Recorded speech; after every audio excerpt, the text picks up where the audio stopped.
My first year here, I was in 12th night, and I played a sailor. I got to observe a lot of the seniors doing their work here at Plymouth State, which really inspired me to become a better actor here.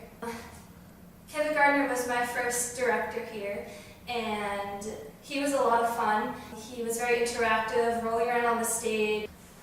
My second show here was the Playwright Showcase, and I acted in The Angry Tomato, which was an original play by Abby Morin. And we got to have scripts on stage, so we were really showing off the playwright's work. And people really got to hear the words of the play and get to know the characters. And it was a really fun experience, especially not having the stress of having to be off book and just really getting into the play. In my second year here, I was in Anatomy of Grey, which was directed by Beth Daly and Robin Marcotte, and they were directed collaboratively, which was really nice because Beth is very strong into vocal technique, whereas Robin really likes to focus on the physical attributes of theater. So getting to hear both of these perspectives was really nice, getting to work with them, and I think that was one of my favorite shows here, just because it was so heavily into who the characters were and the story of the small town of Gray, Indiana.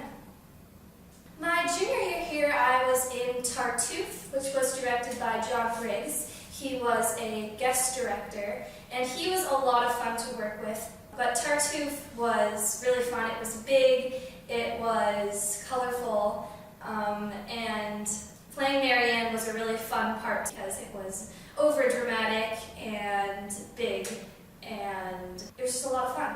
Tartuffe being a period piece, we had to go through the script and change some of the wordings of the play so that the audience could better relate to it. At the beginning of my senior year, I was in Dracula, which was also directed by Beth Daly and Robin Marcotte. Dracula was very bloody and this new horror genre that I've never done before, which was really interesting because it was all about being scary and sexual, and it was really cool because at the beginning of the process we all made these projects based on our characters, and we got to talk about the book and relating the novel to the play, which really helped to create the story. This year I had the privilege of going to Dublin, Ireland with 4 other students, where we got to perform scenes from the Irish play Dancing at Lunasa. And this was a really cool experience because we all got to play multiple characters, and we also had classes with other students from Dublin, so they had a new perspective on the play that maybe we would have never got. And they all had Irish accents, which sounded so much better in the play than how we would read it. So we got to kind of experience their culture along with reading a play that's based on their culture.